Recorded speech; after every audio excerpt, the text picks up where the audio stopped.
Bismillahirrahmanirrahim. Idhhab ila fir'auna innahu tagha. Qala rabbi shrah li sadri wa yassir li amri wahlul 'uqdatam min lisani yafqahu qawli waj'al li waziran min ahli Haruna akhi ushdud bihi azri wa ashrikhu fi amri kay nusabbihaka katsira wa nadhkuraka katsira innaka kunta bina basira. Idhhab lunga wasira tingkah anane sira rasulan hale dadi utusan lunga ila fir'auna marani maring fir'aun wa man lan wong ma'ahu kang bareng-bareng sartane fir'aun innahu stuhune fir'aun iku tagha ngliwati batas sapa fir'aun jawaza tegese melewati sapa fir'aun al-hadda ing batas fi kufrihi ing dalem kufure fir'aun sampai mana melewatinya ilad di'ail ilahiyati maring atau tumeka maring ngaku pangeran tumeka maring ngaku dadi Tuhan dadi pangeran. Kala matur sapa Nabi Musa Rabbi duh pangeran ingsun isyrah mugi gawe jembar panjenengan li marang ingsun gawe jembar sadri ing dadan ingsun wasi'hu tegese gawe jembar panjenengan hu ing sadri digawe jembar li tahammulir risalati krono mengemban misi mengemban kerasulan mengemban tugas rasul boleh wa yassir lan muga gawe gampang panjenengan sahil tegese gawe gampang panjenengan li marang ingsun amri ing perkara ingsun liuballighaha supaya nyampe akan sapa ingsun ha ing risalah wahlul lan mugi ngudari panjenengan mengurai panjenengan uqdatan ing bundelan lipatan min lisani kang tetep saking lisan ingsun sifatnya uqdah hadasat kang terjadi apa uqdah terjadi min ihtiraqihi mergo terbakare lisani terbakar mau bijamrotin sabab dene bamba arang yang menyala itu bamba wadhaha kang nyelehaken sapa Musa ing jamrah diselehaken fihi ana ing mulute ana ing cangkeme ana ing mulute Nabi Musa wa huwa hale utai Nabi Musa iku saghirun esih cilik masih kecil. Kapan diudari itu ikatannya yafqahu mongko bisa podo faham mongko podo bisa faham sopo kaum Fir'aun lan ma'ahu yafhamu tegese bisa faham sopo kaum qauli ing ucapan ingsun inda tablighir risalati nalikane nyampeaken kerasulan atau nyampeaken tugas utusan. Langsung Kanjeng Nabi Musa diperintah seketika itu juga ibarat pejabat dilantik, ibarat langsung hari itu juga mendapat tugas yang sangat jelas. Begitu dipanggil Allah tanpa diduga-duga, tanpa sebelumnya mengira sama sekali tidak, tetapi itu ya sama sesuatu yang terjadi dengan spontan tiba-tiba. Itulah setelah Nabi Musa dipanggil dan diutus oleh Allah seketika itu, langsung kemudian diperintah idhhab ila fir'auna untuk menyampaikan dakwahnya. Jadi dakwah itu memang harus segera, tidak butuh lagi dirapatkan. Bagaimana itu rapat kerja ya sampai menunggu beranda, sesuatu yang harus dimulai sejak ya orang itu punya kemampuan. Walaupun tentunya dakwah itu harus menggunakan tata cara yang baik, membutuhkan pemikiran, membutuhkan proses yang kira-kira itu bisa efektif, tidak asal-asalan, terprogram, tersusun dengan rapi, tetapi tidak ada waktu untuk menunda-nunda. Karena itulah ya Kanjeng Nabi itu ketika hijrah ke Madinah, begitu sampai di Madinah langsung yang pertama kali dikerjakan adalah membangun masjid. Ya, itu nomor satu itu ya, sebelum urusan pribadinya itu bisa terjangkau dan terurus. Ya, Kanjeng Nabi manusia butuh tempat tinggal, butuh untuk makan sehari-hari dan lain-lain. Tetapi coba kita lihat dalam sejarah, apakah Nabi itu mencari tempat tinggal dahulu agar supaya mapan, setelah mapan baru berdakwah? Enggak. Begitu untanya berhenti langsung ditanya, tanah ini milik siapa? Coba pemiliknya kesini, akan saya beli untuk membangun masjid. Nah, itulah ya. Jadi urutan pertama di dalam kehidupan orang muslim, orang Islam itu ya, apalagi yang akan meneruskan perjuangan Nabi ya, dalam skala prioritasnya pertama bukan urusan pribadi, urusan anak istri, urusan keluarga, tetapi urusan dakwah, itulah paling depan.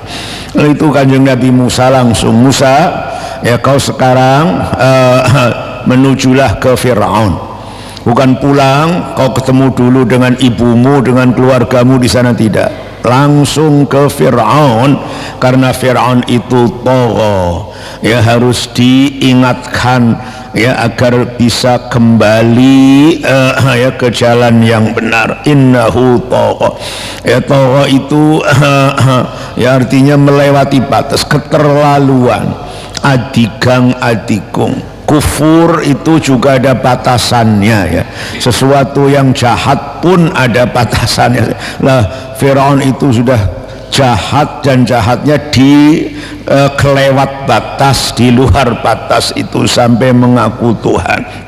Lah Nabi Musa ya sebagai atau sadar betul dia itu akan menghadapi Fir'aun, wah yang lidahnya itu lidah api, maksudnya tidak ada yang bisa untuk menolak apa yang dikehendaki. Kekuasaannya mutlak di negara Mesir zaman itu, sangat luar biasa, juga kekejamannya yang luar biasa. Sadar betul ini bukan tugas enteng, tugas berat. Lah karena tugas berat itulah modal pertama ya, sebagai bekal pertama adalah harus ada kelapangan dada. Kelapangan dada maksudnya itu menghadapi tugas yang berat itu, pertama yang harus disiapkan adalah ketenangan batin. Itu ya, seberat apapun pekerjaan, seberat apapun tugas, ketika dihadapi dengan tenang ya, itu ya insya Allah bisa berjalan. Ya, semuanya itu isyrah li sadri, dadanya lapang, tenang, tidak galau, dan kemudian apalagi merasa tertekan atau apa yang, karena itulah tugas mencari ilmu pun itu pertama yang disiapkan adalah dada yang lapang, hati yang cerah dan terang, merasa percaya bahwa yang dilakukan ini bukanlah sesuatu yang sembarangan, tetapi sesuatu yang benar-benar benar-benar menguntungkan, benar-benar menguntungkan. Itu isyrah li sadri. Yang nomor yang bisa melapangkan dada siapa? Allah itu ya. Jadi ya bersandar kepada Allah dan memohon padanya. Wa yassir li amri juga begitu. Sesulit apapun sebuah pekerjaan, ketika Allah memudahkan pasti mudah, tidak ada yang sulit. Itu percayalah dengan sekuat-kuatnya bahwa tidak ada sesuatu yang mustahil. Itu kalau sudah dibukakan jalan oleh Allah. Wahlul 'uqdatam min lisani. Nabi Musa sadar ya, bicaranya tidak fasih karena lidahnya itu yang rusak waktu kecil ketika memasukkan bara itu ya, bamba ya, ketika dia akan disembelih oleh Fir'aun, tetapi dibela oleh istrinya. Jangan dong, jangan. Karena ini anak kecil belum tahu apa-apa. Fir'aun marah ketika Musa itu menarik-narik jenggotnya Fir'aun. Ya, ini seharusnya anak disembelih saja seperti yang lain-lain, tetapi kemudian dibela bahwa oh ini anak kecil, narik jenggotnya itu bukan ada tanda-tanda apa-apa ya, karena saking tidak tahunya saja. Coba aja itu kalau anu dibuktikan satu roti satu bamba, mana yang diambil coba. Nah, ternyata ya betul yang diambil bamba dimasukkan kalau ya luka lah, itu akhirnya menjadi cedal bicaranya. Lah Nabi harus fasih bicaranya, jelas. Orang yang menyampaikan sesuatu kepada orang banyak, harus bisa menjelaskan dengan gamblang. Karena itu gamblang butuh lidah yang fasih, butuh kemampuan menyusun kata-kata yang benar dan mudah difahami. Waj'al li waziran min ahli. Waj'al li lan mukim dadiaken panjenengan li marang ingsun waziran ing ya pembantu, muainan tegese wong kang bantu alaiha ing atase risalah ya. Sipate wazir min ahli kang tetep saking keluarga ingsun, rupane wazir Haruna didadekaken waziran ing dadi pembantu, ndadekaken Haruna ing Harun. Ya lafal Harun iku maf'ulun maf'ul tsanin kang kaping pindho apa maf'ul. Akhi rupane Harun akhi ya kakak ingsun. Ya lafal akhi ku atfu bayanin ataf bayan. Usdud muga memperkuat panjenengan bihi kelawan Harun, memperkuat azri ing punggung ingsun, wahri tegese punggung ingsun. Punggung itu untuk membawa dan untuk memikul itu, bahwa dakwah itu bukan perkara yang enteng mudah. Ibarat orang memikul barang yang berat dipikul. Karena itulah Kanjeng Nabi Musa memohon pada Allah untuk mengikut sertakan kakaknya di dalam tugas kerasulan. Itulah visi yang dibawa itu ya, dibantu oleh kakaknya yaitu Harun itu. Asistennya itu kakaknya jadikan asistennya. Merasa berat itulah. Wa asyrik hulan muki ya, membarengkan panjenengan ing Harun dibarengaken fi amri ing dalem perkara ningsun, ayir risalati tegese ing dalem dadi rasul ya. Artinya kakaknya tidak tahu menahu tadinya itu ya. Kakaknya adalah Nabi Harun itu tinggal di Mesir, Musa itu di Madian, lari sekian tahun yang lalu. Nabi Harun ya kakaknya Nabi Musa di Mesir, tetapi begitu didoain oleh didoakan agar dijadikan rasul, jadi rasul betulan. Nah, itulah satu-satunya nabi yang memberikan keberkahan kepada saudaranya dengan keberkahan yang sangat besar, yaitu hanya Kanjeng Nabi Musa alaihissalam. Ya, atas permohonannya kakaknya akhirnya menjadi nabi, menjadi rasul. Wa asyriku fi amri, sama-sama menjadi rasul itu. Jadi Musa ya rasul, Harun ya rasul. Wal fi'lani uti fi'il loro iku bisi ghatil amri, bisi ghatayil amri, lawan sighat lorone fi'il amar. Usdud itu, kemudian asyrikhu ya. Wal mudhari'i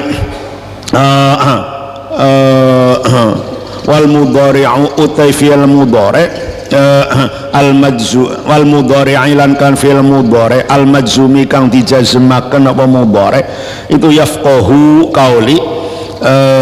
Kemudian apa itu waj'al li waziran min ahli Harun akhi usbi azri wa ashkuru hamri. Fi'il mudhari' majzumnya itu yafqahu qauli, wa huwa utawi al mudhari' al majzum iku jawabut talabi, dadi jawabe doa, jawabe talab itu tadi ya. Wahlul 'uqdatam min lisani yafqahu qauli, jawabe talab itu. Uliye ingsun mohon agar Harun diikut sertakan kainu sabbihaka, supaya nyucèaken sapa ingsun ing panjenengan tasbihan kelawan nyucèaken kathiron kang akeh apa tasbih, wa nadzkura kalan supaya nyebut atau inget nyebut panjenengan ingsun ing panjenengan zikron kelawan sebutan ya, kathiron kang sering atau akeh apa zikron. Inna kastune panjenengan iku kunta ono panjenengan bina marang ingsun iku basiron zat kang mriksani, aliman tegese zat kang mengetahui. Fa an'amta mongko paring nikmat panjenengan birrisalati kelawan kerasulan. Nah ini ya, permohonan-permohonan disampaikan itu bagaimana itu ya. Dari awal ada berapa permohonan ya, Rabbi shrahli sadri satu, wa yassirli amri dua, wahlul 'uqdatam min lisani tiga, ya pokoknya waj'alli waziran min ahli empat, Harun akhi usdud bihi azri lima, wa asyrikhu fi amri enam. Ada 6 permohonan yang disampaikan oleh Kanjeng Nabi Musa kepada Allah. Untuk apa memohon permohonan-permohonan itu disampaikan?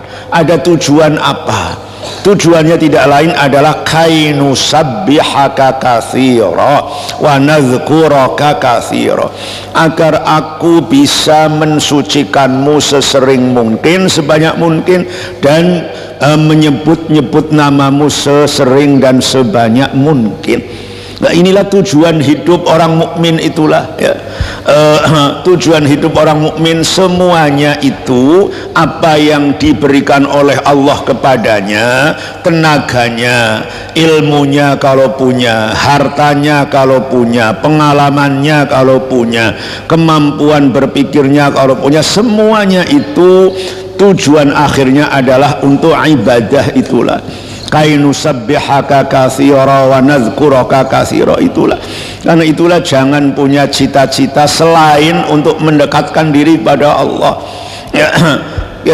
Kamu sekolah, kamu kuliah, kamu bermacam-macam, semuanya itu jangan sampai ada tujuan agar ya, itu dan ini selain kedekatan dan memperbaiki diri agar diridhoi oleh Allah. Itulah orientasi hidup orang yang beriman, satu, bukan bermacam-macam. Itu tujuannya satu, itu kainu sabbihaka katsira wa nadzkuraka katsira. Karena itulah orang mukmin tidak menentukan pilihan sendiri, pilihan apa-apa enggak ya.